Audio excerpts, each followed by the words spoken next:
Assalamualaikum warahmatullahi wabarakatuh. Bagaimana kabarnya hari ini? Semoga sehat selalu dan dilancarkan segala urusannya. Di sini saya akan menjelaskan tentang statistika, yang mana tentang penyajian, pemusatan, dan penyebaran data. Tapi di sini saya akan lebih membahas tentang data yang berkelompok, karena ini untuk materi matematika wajib kelas 12. Nah, perkenalkan, saya Khofifah Yunita dengan NIM D94219049 dari UIN Sunan Ampel Surabaya, Prodi Pendidikan Matematika. Nah, materi yang akan saya jelaskan yang pertama yaitu sekilas tentang statistika pada umumnya. Kemudian yang kedua penyajian data, kemudian yang ketiga ukuran pemusatan data berkelompok, dan yang keempat ukuran penyebaran data berkelompok. Nah, kita ke statistika secara umum. Nah, kita perlu mengingat lagi nih, apa sih statistika dan statistik? Apa itu sampel dan populasi? Apa itu datum? Apa itu data? Nah, yang pertama yaitu statistika adalah ilmu yang mempelajari bagaimana merencanakan, mengumpulkan, menganalisis, menginterpretasi, dan mempresentasikan data. Kemudian kalau statistik adalah angka-angka atau catatan yang dikumpulkan, dikelompokkan, dan ditabulasi sehingga didapatkan informasi yang berkaitan dengan masalah tertentu. Jadi statistika itu adalah ilmunya. Jadi lalu kalau statistik itu data-datanya, data-data yang didapatkan.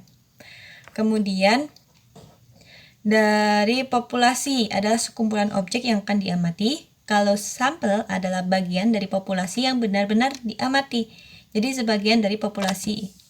Kemudian datum itu adalah informasi atau keterangan yang diperoleh dari suatu pengamatan yang berupa angka, simbol, bahasa, atau sifat, atau yang lainnya. Datum ini seperti informasi yang bisa dihitung lah. Nah, kalau data itu adalah kumpulan dari informasi yang diperoleh, baik dalam bentuk angka atau bukan angka seperti tulisan. Nah, data ini sering disebut sebagai kumpulan dari datum-datum. Nah, dari datum yang tadi. Nah, datum yang tadi itu kan cuma satu ya. Ibaratnya kayak satu. Kalau data itu banyak, kumpulan dari datum. Nah, data itu kalau berdasarkan penyajiannya ya, itu ada dua. Di mana ada data tunggal sama data berkelompok. Nah, data tunggal itu apa? Data itu yang disajikan secara utuh dari pengamatan atau pengumpulan data. Jadi tidak dikelola. Misal kayak 2 dapat 2, 3, 6, 8. Nah, itu ya ditulis seperti itu. Nah, sedangkan kalau yang kedua itu data berkelompok, data yang sudah diolah dan disajikan dalam bentuk interval-interval kelas. Nah, interval-interval kelas ini nanti kita bahas di penyajian. Nah, yang pertama, materi pertama yaitu penyajian data. Mohon maaf, maksudnya materi yang kedua, pembahasan kedua yaitu penyajian data. Nah, untuk data tunggal itu disajikan dalam bentuk tabel, diagram batang, diagram garis, atau diagram lingkaran. Sedangkan kalau data berkelompok itu disajikan dalam bentuk tabel distribusi frekuensi, histogram, dan poligon frekuensi. Lalu ada tabel distribusi frekuensi kumulatif dan okif. Nah, kenapa histogram dan poligon frekuensi dijadikan satu sama tabel distribusi frekuensi kumulatif dan okif? Nah, karena mereka ini saling berhubungan, jadi hampir sama untuk masalahnya, berkaitan lah. Nanti kita bahas lagi. Nah, seperti yang saya bilang tadi, pada video ini akan sering kita bahas data berkelompok. Hampir semua sih data berkelompok. Nah, lanjut ke tabel penyajian, tabel distribusi frekuensi dari data berkelompok. Nah, tabel distribusi frekuensi itu adalah cara penyajian data dalam bentuk tabel yang membagi data ke dalam kelas-kelas dengan interval tertentu. Nah, jadi nanti di tabelnya itu datanya udah dikelompok-kelompokkan. Udah ada interval-interval kayak jangganya gitu. Kalau misal 1, 2, 3 sampai 10 berarti 1 sampai 10 gitu aja. Enggak usah ditulis 1, 2, 3 sampai 10 enggak. Kemudian ada langkah-langkah untuk membuat tabel distribusi frekuensi berkelompok itu. Ini langkah-langkahnya ditulis supaya lebih mudah dalam pengerjakannya. Jadi yang langkah pertama itu tentukan jangkauan data atau disimbolkan dengan J. Nah, rumus dari jangkauan data itu datum terbesar dikurangi datum terkecil. Nah, datum terbesarnya itu cari aja angka yang paling besar, kemudian datum terkecil cari aja data yang paling kecil. Jadi, atau disingkat atau disimbolkan dengan Xmax dikurangi Xmin. Kemudian langkah yang kedua yaitu tentukan banyak kelas interval atau disimbolkan dengan K. Nah, ini menggunakan aturan HA star case. Ini ada rumusnya dari beliau, itu K sama dengan 1 ditambah 3,3 log N. Udah ada rumusnya, lalu kita tinggal masukkan N-nya ke dalam rumus, kemudian dihitung. K itu untuk bilangan bulat, N-nya itu untuk banyaknya data. Kemudian C. Kemudian yang ketiga yaitu tentukan panjang kelas interval atau disimbolkan dengan P. Nah, untuk mencari P ini berhubungan sama langkah 1 sama langkah 2. Yang mana jangkauan itu disingkat J per banyaknya kelas atau K. Nah, panjang kelas ini nanti kayak jangka kelas datanya di interval tersebut. Kemudian yang keempat yaitu tentukan batas kelas. Nah, ini ada batas atas sama batas bawah kelas. Nanti sering diucapkan. Kemudian yang kelima yaitu tentukan tepi kelas. Nah, ini tepi atas kelas sama tepi bawah kelas. Kalau tepi bawah itu dikurangi 0,5, kalau tepi atas itu ditambah 0,5. Udah sih. Kemudian untuk yang keenam yaitu tentukan frekuensi dari setiap kelas interval. Biasanya kalau udah ada tabel, di soal itu ada tabel, ya berarti nggak usah dicari. Kemudian untuk kalau datanya berupa satu-satuan kayak 20, 25 atau berapa, itu perlu dicari, dihitung dulu. Kemudian kita ke contoh soal. Nah, hasil nilai tes matematika 30 siswa kelas 12 IPA SMA sebagai berikut. Nah, sajikan dalam tabel distribusi frekuensi. Nah, langkah kita bisa menggunakan langkah-langkah tadi. Nah, langkah yang pertama yaitu mencari jangkauan data. Nah, datum terbesarnya dari data tersebut berapa? Kita lihat di situ ada 88. Nah, itu berarti data terbesar karena tidak ada lagi yang lebih tinggi. Dan datum terkecil adalah 30 karena tidak ada lagi yang lebih kecil dari 30. Nah, jangkauan data itu berarti 88 dikurangi 30 sama dengan 58. Kemudian kita lanjut ke langkah yang 2, yaitu kita mencari banyak kelas interval. Jadi nanti kolom barisnya itu ada berapa, kelasnya itu nanti ada berapa. Berarti tinggal masukkan ya, N-nya ada berapa tadi? 30 siswa, berarti 30. 3 sama dengan 1 ditambah 3,3 log 30. Kemudian setelah dioperasikan menjadi 5,874. Dan karena banyaknya kelas itu tidak mungkin koma atau bentuk desimal atau pecahan, kita bulatkan menjadi 6, dibulatkan ke atas. Kemudian kita lanjut ke panjang kelas interval yaitu P. Nah, rumusnya adalah J per K, jangkauan dibagi banyak kelas. Berarti 58 dibagi 6. Hasilnya adalah 9,67 dan lagi-lagi karena panjang itu tidak mungkin pecahan atau desimal, kita bulatkan menjadi 10. Ada 10 data, panjangnya itu 10 data berarti. Kemudian ada batas bawah dan batas atas. Nah, ini saya misalkan dari kelas interval pertama.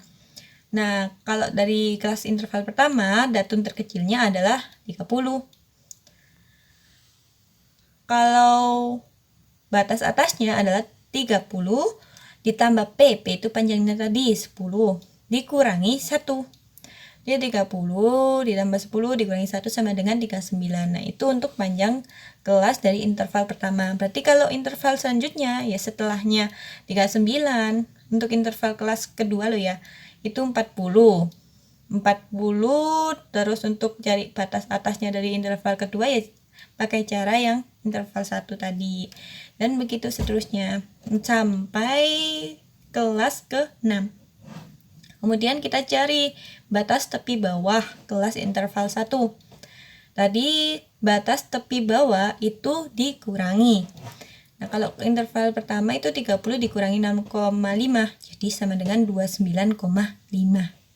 Kemudian batas tepi atas kelas interval. Nah, tepi atas tadi diapakan? Ditambah 0,5. Jadi hasilnya 39 tambah 0,5 sama dengan 39,5 untuk kelas interval pertama.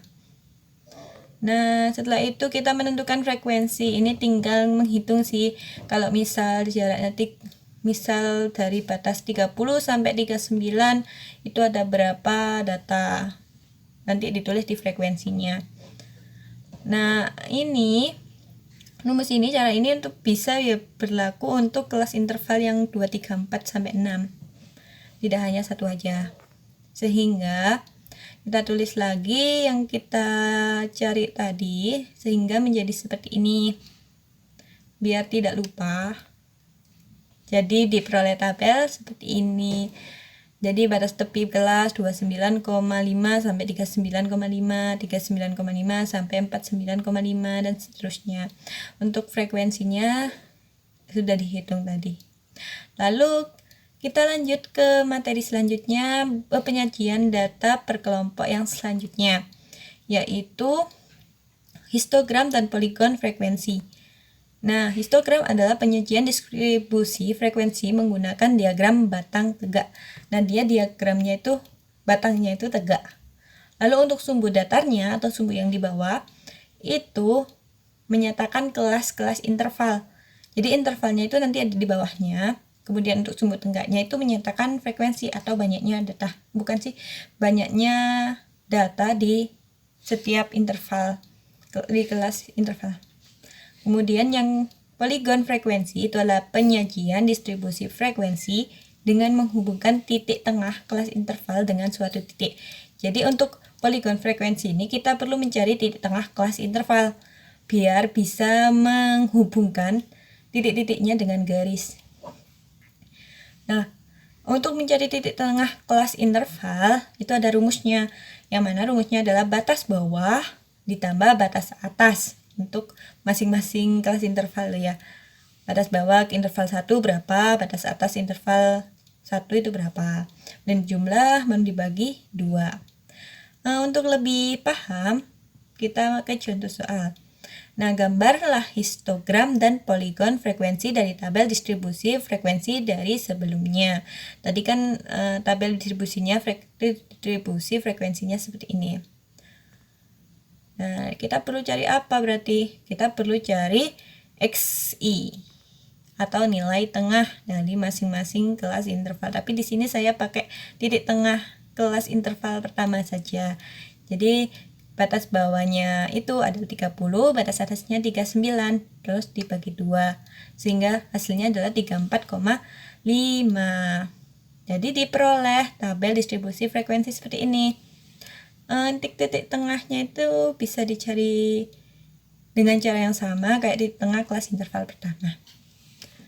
Jadinya histogramnya seperti ini. Nah, ini yang bawah-bawah, yang di sumbu bawah ini kan titik batas titik kelasnya 39,5, terus 39,5, 49,5. Itu tepi bawah kelas. Kemudian untuk yang poligon frekuensi itu seperti ini. Jadi 34,5 itu titik tengahnya, itu ada 2 frekuensinya.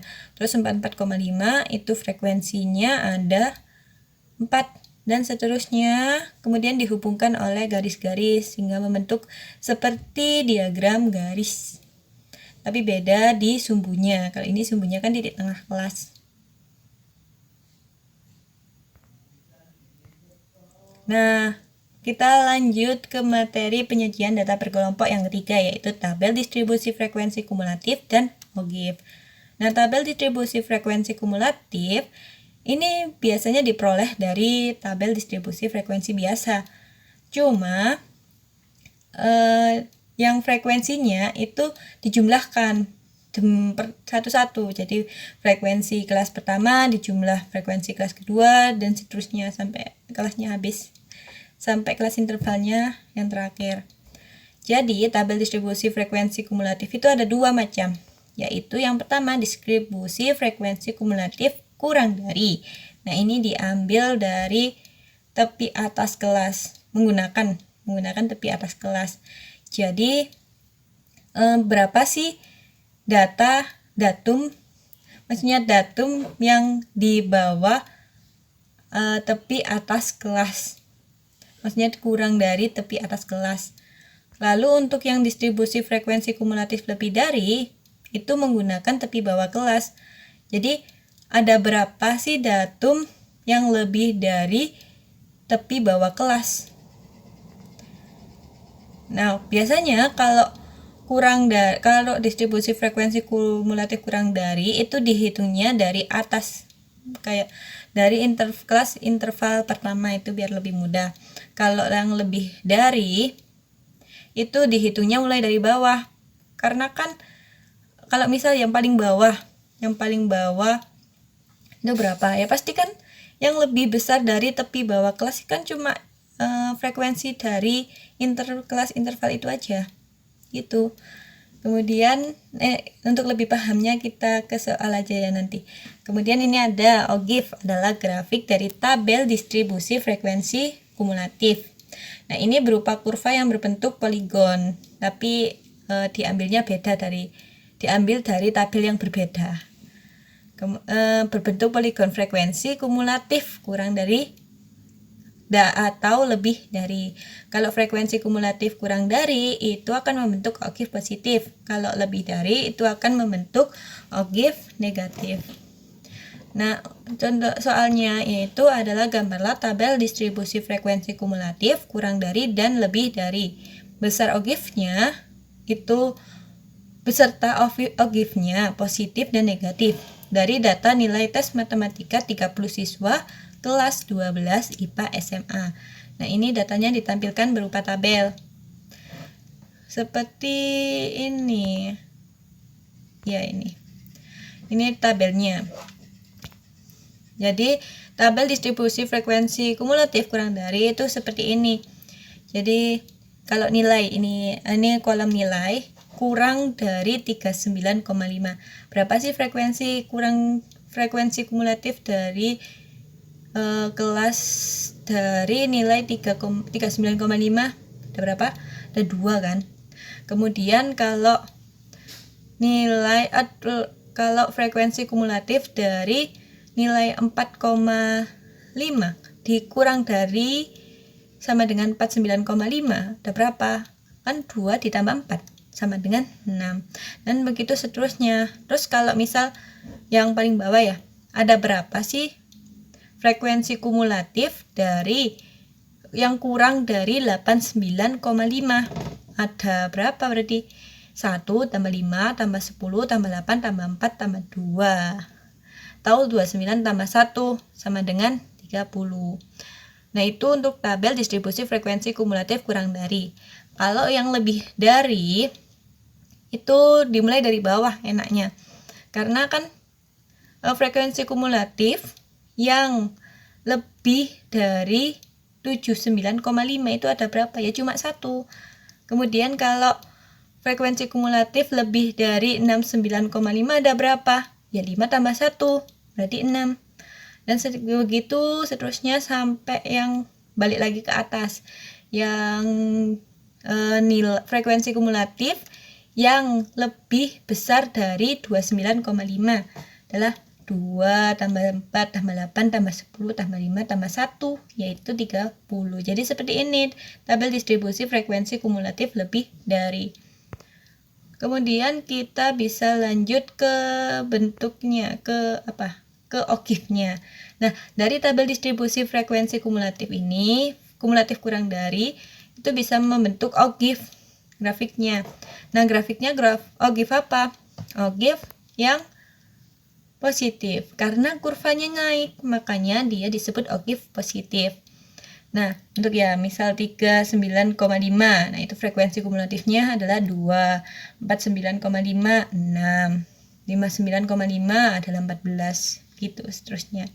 Kemudian untuk tabel distribusi frekuensi kumulatif lebih dari, itu gimana? Berarti otomatis dia akan membentuk ogive negatif. Kenapa? Karena dia grafiknya turun dari 30, 29, 28, maksudnya 28, 24, 16, 6, dan 1. Seperti itu. Nah, selanjutnya materi yang kedua yaitu tentang ukuran pemusatan data berkelompok. Nah, ukuran pemusatan dari sekumpulan data itu merupakan suatu nilai yang diperoleh dari sekumpulan data yang dapat digunakan untuk mewakili kumpulan data tersebut. Nah, biasanya yang terkenal dari misal ada suatu data, yang terkenal itu entah rata-rata, entah nilai tengah, entah modusnya. Nah, jadi ukuran pemusatan data itu dibagi menjadi 3. Ada mean atau nilai rata-rata, median nilai tengah, modus nilai yang sering muncul. Nah, di sini saya hanya akan membahas data berkelompok, bukan data tunggal. Nah, yang pertama yaitu mean atau nilai rata-rata. Nah, rumus umum dari mean adalah sigma F1 dikali XI dibagi sigma FI. Nah, XI itu adalah nilai tengah kelas ke I. Kemudian FI adalah frekuensi kelas ke I. Nah, di sini ada contoh soal yang akan memudahkan kita dalam memahami rumus tersebut. Nah, ada tabel yang juga diberikan tabel. Tabel berikut memperlihatkan nilai tes matematika 30 siswa kelas 12 IPA SMA. Tentukan rata-rata hitungnya. Nah, untuk mencari rata-rata hitungnya, kita harus mencari FI, XI, sama FI dikali XI. Nah, pertama kita cari dulu XI-nya. XI itu apa? XI adalah nilai tengah dari kelas interval ke I. Nah, di sini misalkan titik tengah kelas interval pertama ya, atau bisa ditulis X1 dengan rumus batas bawah ditambah batas atas dibagi 2. Nah, batas bawah dari kelas interval pertama adalah 30. Lalu batas atas dari kelas interval pertama adalah 39. Jadi, titik tengah kelas interval pertama adalah 34,5. Nah, rumus ini berlaku juga untuk mencari titik tengah kelas interval yang lain, mulai dari yang kedua, ketiga, sampai yang keenam. Sehingga akan diperoleh tabel yang seperti ini. Nah, FI-nya sudah diketahui, kemudian XI-nya barusan kita cari dengan rumus tersebut 34,5, 44,5 sampai 84,5. Kemudian untuk mempermudah perhitungan kita cari FI dikali XI. Jadi 2, misal untuk interval pertama atau kelas interval pertama itu 2 dikali 34,5 sama dengan 69. Lalu yang kedua itu 4 dikali 44,5 jadinya 178 sampai yang kelas interval ke-6. Kemudian kenapa kita jumlahkan untuk FI dikali XI? Karena di rumusnya itu ada kata sigma, ada notasi sigma yang mengartikan penjumlahan. Jadi jumlah dari semua FI dikali XI itu hasilnya 1785. Kemudian untuk FI-nya itu jumlahnya ada 30. Sehingga nilai rata-rata hitung atau mean-nya adalah X sama dengan sigma FI dikali XI per sigma FI sama dengan 1785 dibagi 30 sama dengan 59,5.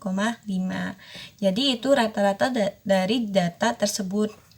Nah, kemudian kita lanjut ke yang kedua yaitu median atau nilai tengah. Nah, median ini biasanya kalau ada histogram atau grafiknya itu bisa langsung terlihat di situ. Tapi kalau misal tidak ada histogram, kita harus mencarinya. Nah, rumus umum untuk median itu adalah MI sama dengan L besar ditambah P dikali N per 2 dikurangi F besar per FM. Nah, untuk keterangannya, MI itu adalah median atau nilai tengah. Kemudian untuk L besar itu tepi bawah kelas median.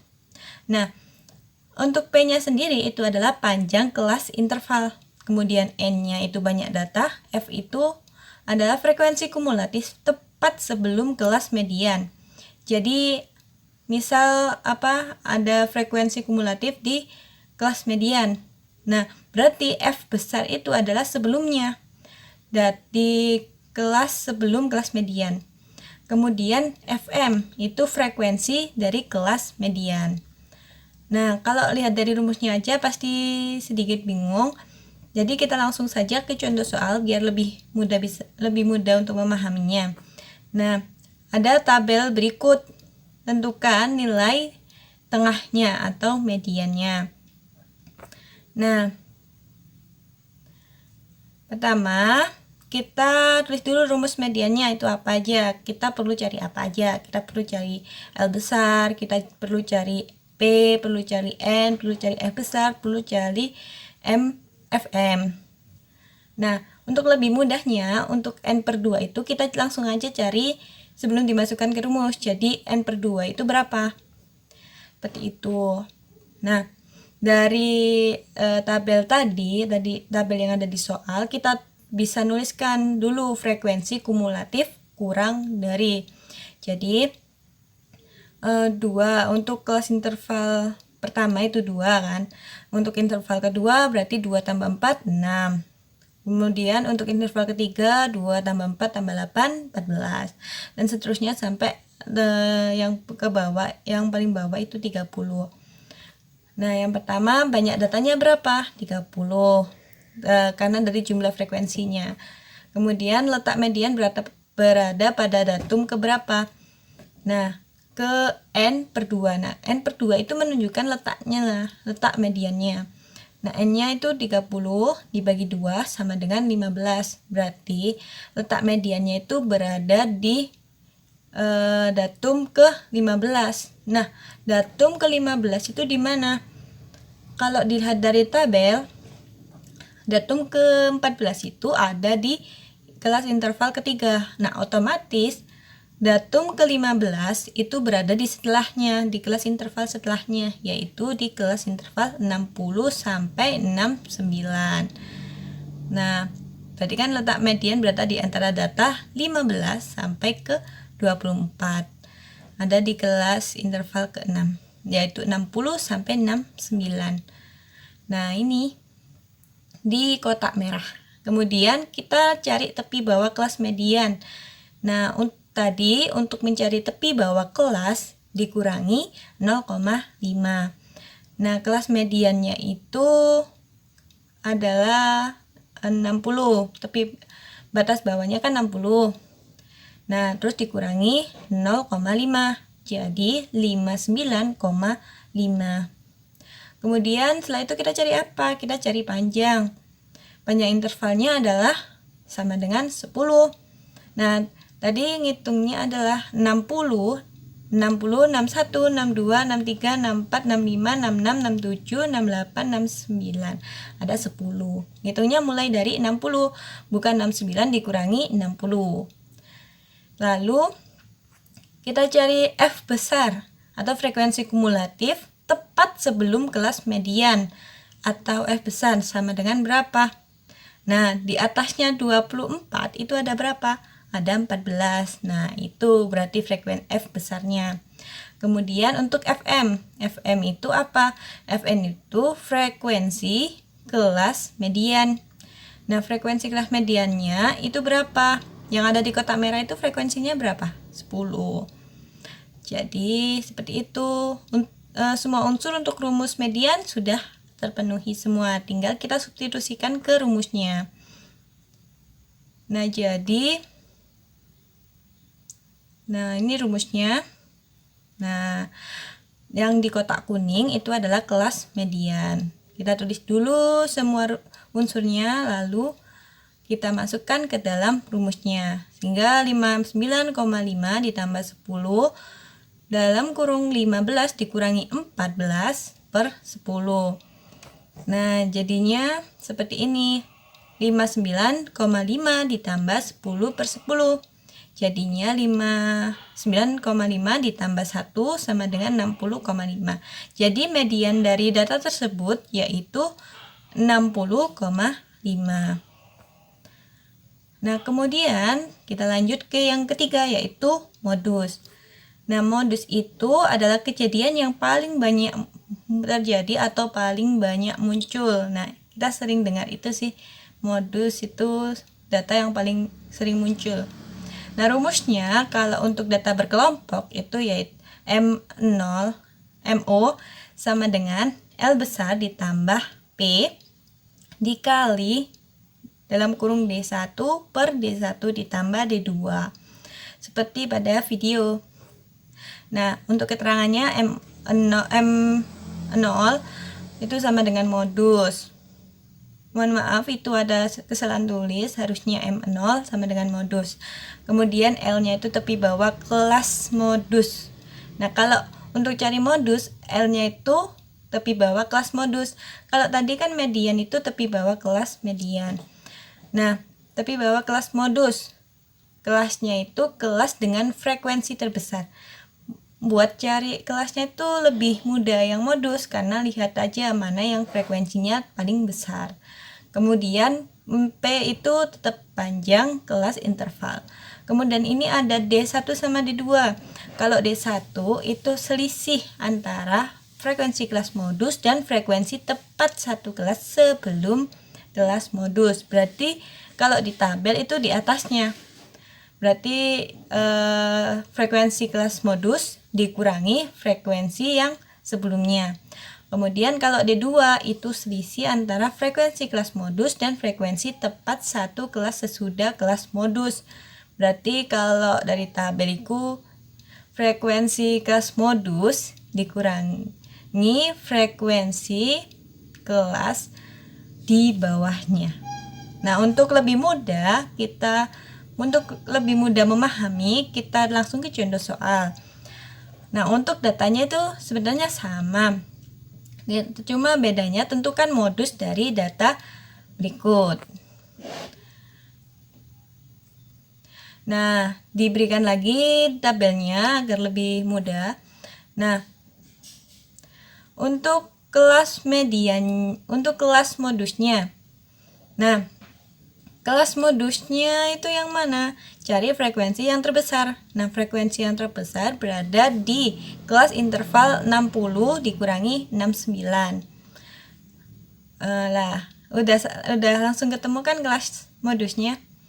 Lalu tepi bawah kelas modus.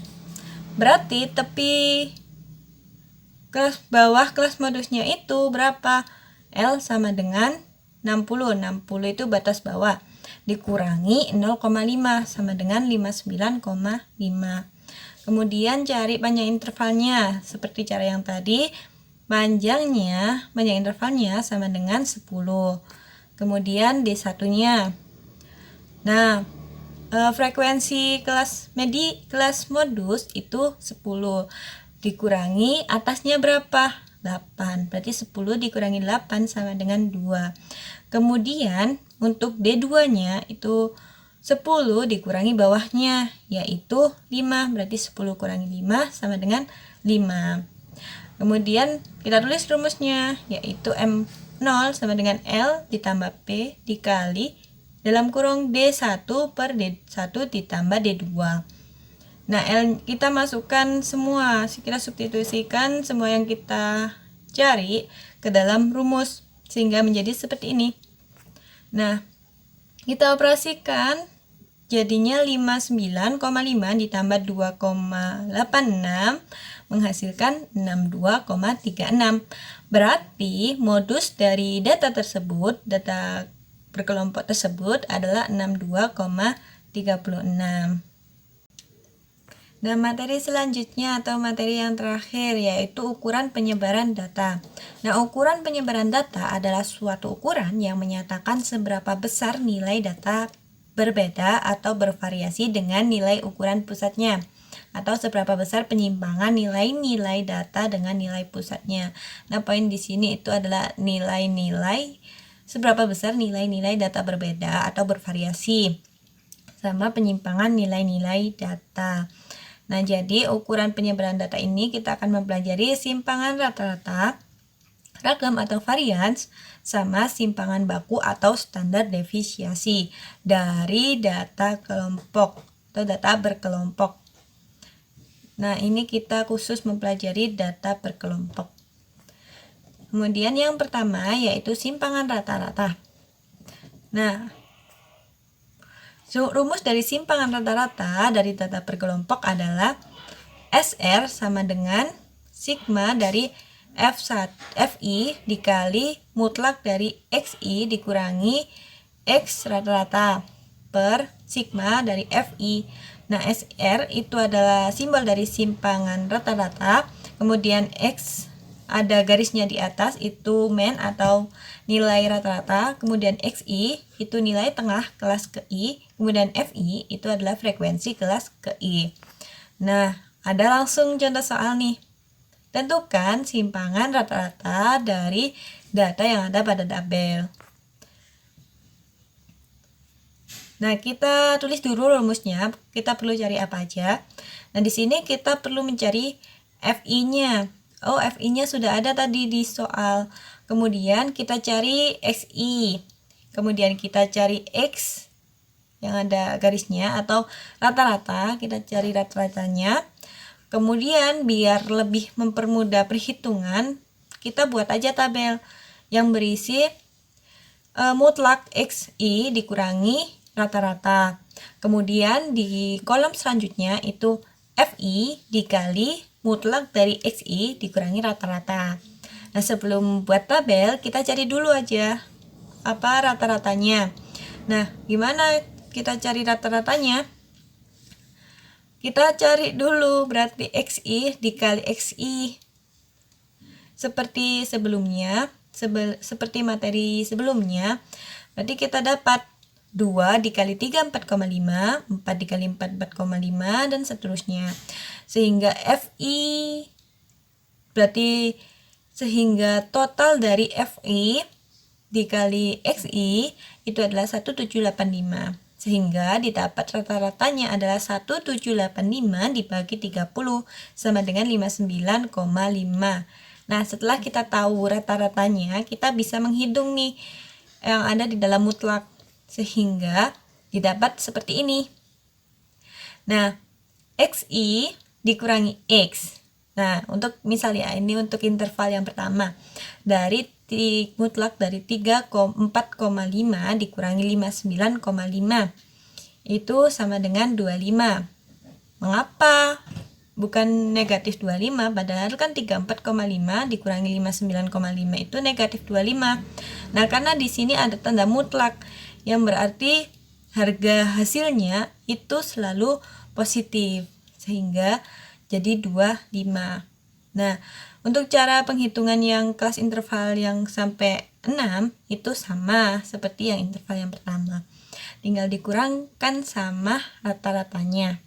Kemudian setelah ketemu semua dari kelas interval 1 sampai 6, kita kalikan FI dikali mutlak XI dikurangi X. Berarti misal yang interval pertama itu 2 dikali 25 sama dengan 50. 4 kali 15 sama dengan 60. Dihitung semuanya sampai interval yang ke-6. Sehingga ketika dijumlah, jumlah mereka adalah 300 yang kita perlukan untuk menghitung simpangan rata-rata. Sehingga dari yang kita cari dari di tabel, kita masukkan ke dalam rumus. Jadinya SR sama dengan 300 dibagi 30. Jadi simpangan rata-ratanya adalah 10. Nah, sudah selesai. Kita lanjut lagi ke yang kedua, yaitu ragam atau varians, dan simpangan baku atau standar deviasi. Nah, ragam itu apa? Ragam atau varians adalah ukuran seberapa jauh sebuah kumpulan bilangan atau data tersebar. Itu arti dari ragam. Nah, ragam itu biasanya dinotasikan dengan S pangkat 2. Nah, rumus ragam dari data berkelompok itu adalah S2, S pangkat 2 sama dengan sigma dari FI dikali X dalam kurung XI dikurangi rata-rata dalam kurung pangkat 2 per FI. Kemudian untuk simpangan baku. Simpangan baku itu apa? Simpangan baku itu mudahnya itu akar kuadrat dari ragam. Nah, seperti itu. Kemudian rumus ragam atau varian dari data berkelompok adalah S itu sama dengan akar kuadrat dari ragam atau S kuadrat sama dengan akar. Kemudian rumus dari ragam disubstitusikan ke dalam akar. Nah, jadi rumusnya itu seperti ini. Lalu untuk keterangan-keterangannya sama kayak sebelumnya, yaitu S itu untuk simpangan baku, S kuadrat untuk ragam, terus X ada garisnya itu untuk mean, terus XI itu nilai tengah, FI itu untuk frekuensi kelas ke I. Nah, kita lanjut ke soal untuk mempermudah pemahaman kita. Nah, misal dari tabel berikut memperlihatkan nilai tes matematika 30 siswa. Tentukan ragam simpangan bakunya. Nah, ini udah ada tabel dilengkapi dengan FI, dilengkapi dengan XI. Nah, berarti kita tinggal cari apa? Kita tinggal cari XI dikurangi rata-rata kemudian dikuadratkan. Setelah itu hasil dari XI dikurangi rata-rata dipangkatkan dikalikan FI. Nah, jadinya seperti ini. Belum. Nah, kita cari dulu. Kita butuh rata-rata nih. Berarti kita kalikan FI dikali XI. Jadinya seperti ini. Kemudian dijumlahkan jadi 1785. Kita cari dulu. Nah, jadi 1785 dibagi 30 sama dengan 59,5. Itu untuk rata-rata. Sekarang kita masukkan ke dalam tabel. Nah, sudah masuk. Berarti XI dikurangi X dikuadratkan.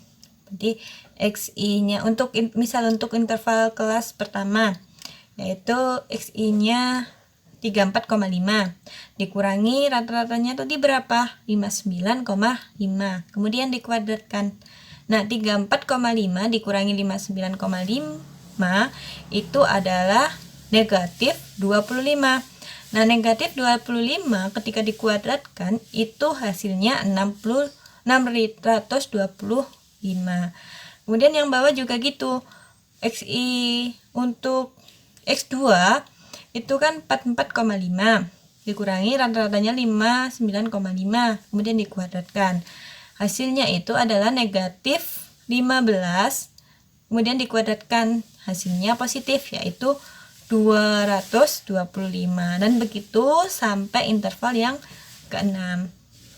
Nah, setelah kita cari yang dalam kurung, kita kalikan dengan FI. Nah, berarti kalau interval yang pertama itu 625 dikali 2 sama dengan 1250. Kemudian yang kedua 225 dikali 4 sama dengan 900. Kemudian seterusnya sampai yang interval ke-6. Setelah itu kita jumlah. Kenapa dijumlah? Karena di dalam rumus itu ada notasi sigma tadi. Makanya kita butuh untuk dijumlah. Sehingga kalau dirumuskan untuk ragam atau varians itu 4350 dibagi 30 itu sama dengan 145. Jadi ragam untuk data tadi itu adalah 145.